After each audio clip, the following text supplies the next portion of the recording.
इस समय जम्मू शहर में कई सारे डेवलपमेंटल प्रोजेक्ट्स चल रहे हैं जो कि जम्मू स्मार्ट सिटी लिमिटेड के अंतर्गत किए जा रहे हैं। कई सारी ऐसी मार्केट्स हैं जिन्हें रीडेवलप किया जा रहा है, उनकी ब्यूटिफिकेशन के लिए काम किया जा रहा है और मकसद साफ तौर पे यही है कि जम्मू शहर का जो एक नक्शा है वो बदला जाए और शहर को खूबसूरत बनाया जाए। लेकिन इस बीच आए दिन हम देखते हैं कहीं पर एनक्रोचमेंट ड्राइव्स हो रही होती हैं, कहीं ना कहीं काम जो है वो बदले जाते हैं, जिसको लेकर अलग अलग मार्केट्स जो हैं, मार्केट एसोसिएशंस जो हैं, वो अपनी रिजेंटमेंट भी शो करती हैं और इस बीच में विवाद भी देखने को मिलता है। लेकिन सबसे बड़ी बात जो बिजनेस कम्युनिटी है वो ये चाहती है कि काम इस तरह से किया जाए उनका जिससे बिजनेस सफ़र ना हो और जो काम है वो पैरेलली होता रहे। लेकिन पिछले कुछ दिनों में हमने कई सारे ऐसे डिस्प्यूट्स देखे हैं जो सामने आए हैं, जिस कारण मार्केट एसोसिएशंस काफ़ी परेशान रही हैं। मेरे साथ अरुण गुप्ता जी हैं चैम्बर से। सर, मुझे ये बताइए कि आपने भी देखा होगा आए दिन कहीं ना कहीं स्मार्ट सिटी लिमिटेड के तहत अनक्रोचमेंट्स हो रही हैं, उसको तोड़ा जा रहा है, कहीं काम हो रहे हैं, कुछ मार्केट्स जो हैं वो सफ़र भी कर रही हैं। हाल ही में हमने अफसर रोड का जो प्रोजेक्ट है उस पर भी स्टोरी की, जिसमें कि एक साल में लगभग 50% ही काम हुआ है जो कि 18 महीने में पूरा होना था, और मार्केट जो है टोटली बंद है, पूरे साल में सिर्फ 40% काम ही कर पाई है। पैरेलली और बहुत सारी मार्केट्स हैं। चैम्बर को लेकर कई बार जो बिजनेस कम्युनिटीज़ हैं वो आपको अप्रोच भी करती हैं। आप किस तरह से देखते हैं कि स्मार्ट सिटी लिमिटेड के तहत काम तो होने चाहिए लेकिन बिजनेस सफ़र ना हो, मार्केट सफ़र ना हो, इसको लेकर चैम्बर क्या अपना स्टैंड रखता है इसको लेकर? देखिए, एक चीज़ तो बड़ी क्लियर है कि हम लोग जो हैं, हमारा स्टैंड बिल्कुल क्लियर है कि हम बिजनेसमैन जो हैं, हमारी जो भी एसोसिएशंस हैं, बाज़ार एसोसिएशंस हैं, जहाँ बिजनेसमैन हैं, छोटे छोटे बिजनेसमैन हैं, हम कभी नहीं चाहते कि वो डिस्टर्ब हों। स्मार्ट सिटी जो है उसकी बात जो हम करते हैं, स्मार्ट सिटी तो हर कोई चाहता है क्योंकि एक ड्रीम हमारा रहा है कि स्मार्ट सिटी बनना चाहिए। लेकिन स्मार्ट सिटी के नाम पर अगर कोई डिस्टर्बेंस रहती है, आपने अप्सरा रोड की बात की, तो स्मार्ट सिटी जो है ये डे नाइट काम जो है वो यहाँ पर चलना चाहिए था। क्यों नहीं चला, ये तो स्मार्ट सिटी के जो टीम है वही बता सकती है। क्योंकि अप्सरा रोड की जो अगर आप क्लाइंटेज देखें तो उसमें 60% जैसे आपने कहा फ़र्क पड़ा है, क्योंकि 40% जो है काम रहना, दिस मीन्स कि आपके जो डे टू डे एक्सपेंसेस है वो भी मीट अप नहीं हो पाते। तो मैं समझता हूँ कि भाई इस तरह स्मार्ट सिटी का अगर काम चलता है तो उसमें बिज़नेस कम्युनिटी को भी नुकसान है, और मैं समझता हूँ कि अगर टाइम पे प्रोजेक्ट पूरे नहीं हों तो उसमें स्मार्ट सिटी के एक्सपेंसेस भी वो हैं वो बढ़ते हैं। यहाँ तक बात एनक्रोचमेंट की है, एंटी एनक्रोचमेंट की बात है। देखिए, एक हाई कोर्ट का एक ऑर्डर आया है जिसके तहत ये चीज़ें जो हैं वो बाज़ार में की जा रही हैं। मेरी रिक्वेस्ट जो है मैंने डीसी मैडम से की, मेरी रिक्वेस्ट को मानते हुए उन्होंने एंटी एनक्रोचमेंट ड्राइव जो है उसको 1 हफ़्ते के लिए सस्पेंड किया। मैंने उनको सिर्फ एक ही बात कही है कि देखिए, हम लोग जो है, क्योंकि हाई कोर्ट का ऑर्डर है, हम उसके अगेंस्ट नहीं हैं। हम भी चाहते हैं कि हमारी सिटी जो है वो स्मार्ट बननी चाहिए, लेकिन ये उसका मतलब ये नहीं है कि अभी टाइल पड़ी है आप उसको उखाड़ेंगे और नई टाइल लगा देंगे। और यहाँ पर आप स्मार्ट सिटी का काम कर रहे हैं, वहाँ पिछले 6 महीने से वहाँ पर मतलब अगर आप देखेंगे तो सारे का सारा एरिया ही डिस्टर्ब है। अब मैं सिर्फ एक एरिया की बात तो आप कर रहे हैं, लेकिन बाकी एरियाज़ जो हैं वो भी कहीं उससे अलग नहीं है। जहाँ जहाँ भी काम हो रहा है वहाँ वहाँ जो है बाजार जो है वो डिस्टर्ब होते जा रहे हैं। और सिर्फ टाइल जो है ये स्मार्ट सिटी का, और एक हम लोग जो हैं सिर्फ टाइल लगा करके हम समझें कि अगर स्मार्ट सिटी बन जाएगा, तो ऐसा कुछ नहीं है। बहुत सारी ऐसी चीज़ें हैं जो करने की ज़रूरत है। एक डिबेट अभी हमारी हुई थी जिसमें मेयर साहब को भी मैंने यही बात कही थी कि भाई अगर आप इसको स्मार्ट बनाना चाहते हैं तो बाज़ार एसोसिएशंस को बुला करके, क्योंकि मैं अभी चंडीगढ़ मैंने विज़िट किया, मुझे लगता है कि यहाँ पर जो टीमें हैं आज की डेट में, उन लोगों को भी कहीं ना कहीं विज़िट करवाने की ज़रूरत है कि वहाँ पर अगर कोई चीज़ स्मार्ट बनी है तो वो उसका तरीका क्या है, किस सिस्टम में वो स्मार्ट बनी है। बाज़ार भी डिस्टर्ब नहीं हुए और जो कुछ वो चाहते थे, हम भी चाहते हैं कि जम्मू एक हेरिटेज पॉइंट बनना चाहिए ताकि लोग जो हैं यहाँ पर विज़िट कर सकें। माँ वैष्णो देवी जाने के अलावा जम्मू में किस तरह से उनकी यहाँ पर फुटफॉल जो है वो जम्मू में बढ़ सके, उस बात की चिंता हमें होनी चाहिए। लेकिन हम लोग जो है हमारा फोकस जो है वो यहाँ तो सिर्फ टाइल की तरफ जा रहा है, और जहाँ फिर ये हो रहा है कि भाई हम लोग जो हैं जिस तरह से हाई कोर्ट की एक डायरेक्शन आई है कि किस तरह से छोटे छोटे जो दुकानदार हैं, और अगर हम थड़े तोड़ते हैं तो उसका हमें कोई बेनिफिट मिलेगा कि नहीं मिलेगा, और तोड़ने के बाद हम लोग उस पर क्या करने वाले हैं, ये एडवांस में हमें तय करना चाहिए। ये नहीं है कि आपने एंटी एनक्रोचमेंट ड्राइव के तहत उनको थड़ों को तोड़ दिया और वो टूटे हुए थड़े जो हैं वो 6 महीने ऐसे ही निकल जाएं, लोग जो वहाँ पर जाएं वो भी डिस्टर्ब हों, जो बिजनेसमैन हैं वो भी डिस्टर्ब हो। तो एक पॉलिसी के तहत जो है ये सारी चीज़ें होनी चाहिए, हम इसके अगेंस्ट नहीं हैं, लेकिन जो कुछ भी हो एक पॉलिसी के दायरे में हो। और मैं समझता हूँ कि भाई एक ऐसी चीज़ होनी चाहिए कि अगर मेजर कोई वायलेशन है, मेजर कोई ऐसी कोई एनक्रोचमेंट है, उसको हटाया जाना चाहिए, और उसके हम फेवर में भी नहीं होते कभी। लेकिन छोटी छोटी दुकानदार जो हैं सिर्फ उनको डिस्टर्ब करके हम लोग कुछ अचीव कर सके। मैं कहता हूँ कि अगर आप करना चाहें करें, लेकिन उससे पहले आपको प्लान करना होगा कि 1 हफ्ते के अंदर 15 दिन के अंदर आप इस एरिया को हम लोग यहाँ पर ये एंटी एनक्रोचमेंट यहाँ पर हम पंजा चला रहे हैं, तो इसमें हम क्या प्रोवाइड करें। क्या हम स्मार्ट सिटी में वहाँ पर सिर्फ़ और सिर्फ गंद डाल करके जा रहे हैं, या उसको वाकई में स्मार्ट बना रहे हैं।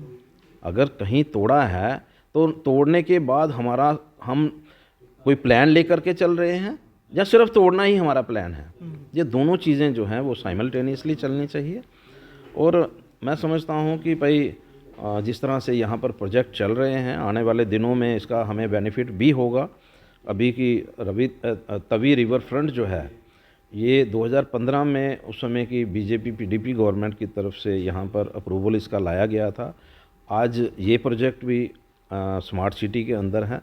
लाइटिंग जो है वो आज की डेट में है प्रोजेक्ट जो है, लेकिन उसमें मैंने पहले भी एक रिक्वेस्ट की एडमिनिस्ट्रेशन को, और आज फिर मैंने रिक्वेस्ट की, कल भी मैंने रिक्वेस्ट की कि भाई जिस तरह से आप स्मार्ट सिटी का काम कर रहे हैं, यहाँ जहाँ पर टाइल लगा रहे हैं, क्या वहाँ पर जो पोल हैं वो कहीं जहाँ तो वाकई में इलेक्ट्रिसिटी पोल हैं तो कोई प्रॉब्लम नहीं, लेकिन अगर खाली पोल पड़े हुए हैं, अनअटेंडेड पोल पड़े हुए हैं, उनको रिमूव करिए ताकि एक खूबसूरती लगे। तभी हम लोग जो हैं ये समझ पाएंगे कि आप जो टाइल लगा रहे हैं उसकी खूबसूरती जो है वो लोग देख पा रहे हैं। और इसके अलावा भी मैंने और भी बहुत सारे चीज़ों के लिए कहा है, क्योंकि देखिए यहाँ प्रोजेक्ट तो बन जाते हैं। अभी यहाँ लाइट एंड साउंड का प्रोजेक्ट बना, लेकिन अगर कनेक्टिविटी की अगर हम बात करें तो अगर हम पुल से क्रॉस करते ही, जो गुज्जर नगर का पुल है उसको क्रॉस करते ही जहाँ पर सड़क की इतनी बुरी हालत है, और मैंने ये चीज़ जो है डिपकाम साहब के ध्यान में भी लाई है, कल मैंने प्रिंसिपल कमिश्नर के ध्यान में भी यही लाई, और कल एलजी साहब भी वहाँ पर बैठे हुए थे, मैंने उनके भी उन्होंने इमीडिएटली उसका संज्ञान लिया, और उन्होंने उसी समय राहुल जी को बोला, यादव जी को, कि भाई इसको देखिए और ये जो है रोड किस तरह से इमीडिएटली कंप्लीट हो ताकि ये कनेक्टिविटी जो है ये बन जाए। सर, आप कनेक्टिविटी की बात कर रहे हैं, पार्किंग को लेकर बहुत ज़्यादा समस्या आ रही है। हम तमाम मार्केट्स देख रहे हैं, और क्योंकि जम्मू कश्मीर में अगर हम देखें पैरेलली तो जो कैपिटल सिटीज़ हैं यहाँ पे ट्रैफिक फ्लो बहुत ज़्यादा आता है, गाड़ियाँ बहुत ज़्यादा आती हैं, और मार्केट्स की हम बात करें उनका जिस तरह से रीडेवलपमेंट किया जा रहा है, तो पार्किंग को लेकर अभी भी कहीं ना कहीं जिस तरह से शहर में कुछ इक्का दुक्का ही मल्टी लेवल कार पार्किंग है, और मैकेनिज्म जो कार पार्किंग सिस्टम होना चाहिए जैसे ही बाकी जगह देख रहे हैं, उस पर ज़्यादा फोकस नहीं किया जा रहा है। हम गांधीनगर की बात कर लें, ओल्ड सिटी की बात कर रहे हैं, जम्मू ईस्ट की बात करें, जम्मू वेस्ट की बात कर लें, जो मैकेनाइज्ड पार्किंग सिस्टम है वो बहुत सीमित है। आपको लगता है सरकार को उस ओर भी ज़्यादा फोकस करना होगा, क्योंकि पार्किंग, अगर गाड़ियाँ पार्किंग में लगेंगी तो सड़कें यकीनन खाली रहेंगी। देखिए जिस तरह से गाड़ियों का फ़्लो है, आप सोच ही नहीं सकते कि भाई डेडिकेटेड जो पार्किंग है और वो किसी तरह से भी रिक्वायरमेंट जो है वो पूरी कर सकती है। अभी की पार्किंग स्लॉट्स जो हैं जम्मू को फर्स्ट टाइम इस एलजी गवर्नमेंट में मिले हैं। जैसे बस स्टैंड का अगर पार्किंग स्लॉट मिला है, पंचतीर्थी का पार्किंग स्लॉट मिला है, अभी गांधीनगर में एक पार्किंग स्लॉट जो है वो शुरू होने वाला है, और अलग अलग जगह पर जिस तरह से मैं समझता हूँ कि अगर आप किसी भी स्टेट में चले जाएं, पार्किंग की पोजीशन ऐसी ही मिलेगी आपको। बाज़ारों में भी गाड़ियाँ मिलेंगी और गलियों में भी गाड़ियाँ मिलेंगी। लेकिन एक बात ज़रूर मैं कहना चाहूँगा, क्योंकि जब भी कभी कोई चीज़ डेवलप होती है, मैं कल ही अभी बात कर रहा था प्रिंसिपल सेक्रेटरी साहब के साथ कि देखिए जब जो भी यहाँ पर कॉलोनीज़ बनी उसमें क्या किया गया कि जैसे गांधीनगर की कॉलोनी बनी जो 1955 में बनी, उस समय भी सिर्फ यहाँ पर रेजिडेंशियल के लिए इन्होंने सारा स्कोप रखा और सिर्फ मेरे ख्याल में हार्डली 2 या 3% जो है वो कमर्शियल एक्टिविटीज़ के लिए रखा और इसके अलावा पार्किंग के लिए, क्योंकि उस समय गाड़ियाँ ही नहीं थी, किसी की सोच ही नहीं थी कि भाई यहाँ गाड़ियाँ भी लगनी हैं। उसके बाद की जो पोजीशन आई, उसके बाद यहाँ त्रिकुटा नगर डेवलप हुआ तो यहाँ पर भी वैसी ही पोजीशन रह गई। यहाँ पर भी कमर्शियल एक्टिविटीज़ के लिए सिर्फ 5% ही जगह इन्होंने छोड़ी और ऐसा ही इन्होंने छन्नी में किया, ऐसा ही रूपनगर में किया। तो ये जो चीज़ें हैं, देखिए कोई भी अगर आप कॉलोनी डेवलप करें, अब जैसा कि उन्होंने अभी मेरे को बताया है कि अभी जो नई एक कॉलोनी जो है डेवलप की जा रही है उसमें पार्किंग स्लॉट्स भी बनेंगे, उसमें कमर्शियल एक्टिविटीज़ भी रहेंगी। नई कॉलोनीज़ में ये पॉसिबल होगा, जो पुरानी कॉलोनीज़ हैं उसमें ये चीज़ें जो हैं आज की डेट में पॉसिबल नहीं है। हाँ, फिर भी मैं ये कहना ज़रूर चाहूँगा कि अलग अलग एरिया में यहाँ पर बन सकते हैं। अभी कि हमारे जम्मू से एक पार्किंग स्लॉट था जो शिवालय मंदिर के अपना जो परेड मंदिर है उसके सामने, उसको इन्होंने सेक्रेटेरिएट के अंदर ले गए, जो वहाँ पर 300 गाड़ियाँ जो हैं वो लग सकती थी। अभी की एक चीज़ और मैंने इनको सुजेस्ट की थी अपनी तरफ से कि जिस तरह से एक शालामार में एक छोटी सी पार्किंग है, अगर नीचे पिलर खड़े करके अगर उसको बढ़ाया जाए तो 200-300 जो कार हैं वहाँ पर भी पार्क हो सकती हैं। तो आने वाले दिनों में बहुत सारी चेंजेस जो हैं वो ज़रूर आने वाली हैं, लेकिन उसके साथ साथ मैं ये ज़रूर कहूँगा कि जितनी अगर ट्रैफिक कंजेशन अभी शुरू हुई है, क्योंकि अगर आप देखेंगे 50,000 गाड़ी रोड पे आ रही है तो कहाँ स्लॉट आएंगे, इतने स्लॉट्स नहीं आ सकते, ओल्ड सिटी में नहीं आ सकते। बाहर जो हैं इसको नए सिरे से डेवलप किया जा सकता है। गवर्नमेंट इसके बारे में ज़रूर व्यू भी ले रही है और आने वाले दिनों में जैसे कि हमें बताया गया कि एक कच्ची शॉनी में भी उन्होंने एक वहाँ पार्किंग स्लॉट जो है उसको डेवलप करने की बात हो रही है। और मैं समझता हूँ कि भाई सिर्फ़ और सिर्फ, लेकिन उसमें ये ज़रूर है, देखिए हमारा फोकस जो है वो क्या है, हम लोग ट्रैफिक में जो पार्किंग है वहाँ से हम मैक्सिमम रेवेन्यू लेना चाहते हैं। अगर आप चंडीगढ़ में चले जाएंगे तो वहाँ पर ये पोजीशन नहीं है। वहाँ पर अगर आपने कार पार्किंग करनी है तो आपको वहाँ पर 5 रुपये देने हैं, यहाँ आपको 10 रुपये देने हैं। यहाँ पर अगर पार्किंग करनी है तो आपको 50 रुपये देने हैं, जिसकी वजह से भी लोग जो हैं पार्किंग के अंदर जाने से डरते हैं। वो कहते हैं मैंने 5 मिनट गाड़ी लगानी है तो 5 मिनट के मुझे 50 रुपये देने पड़ेंगे, या 10 मिनट मैंने गाड़ी लगानी है 10 मिनट के मुझे 50 रुपये देने पड़ेंगे। तो ये बाकी जगह अगर आप देखेंगे तो ऐसी पोजीशन नहीं है। अगर आप चंडीगढ़ में, मैं अभी चंडीगढ़ में गया था तो उन्होंने 14 रुपये हमसे लिए, 3 घंटे हमने पार्किंग में गाड़ी लगाई और 14 रुपये उन्होंने हमसे लिए। तो हमारा जो गवर्नमेंट का फोकस वो रेवेन्यू के लिए है।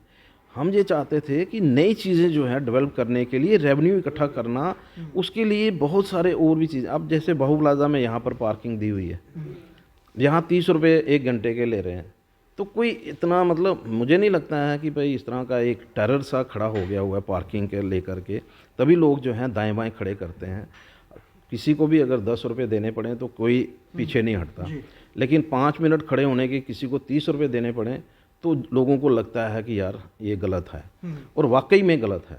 मैं समझता हूँ कि भाई ये जो हमारे जेडीए है, चाहे हाउसिंग है, चाहे वो बाकी के जो हमारे कॉरपोरेशन के भी पब्लिक जो ये स्लॉट्स हैं, तो उसमें उनको ये सोचना चाहिए कि मिनिमम अमाउंट पे हम लोग जो हैं किस तरह से ज़्यादा ट्रैफिक जो है रोड से हटा करके वहाँ पर खड़ी करवा सकें।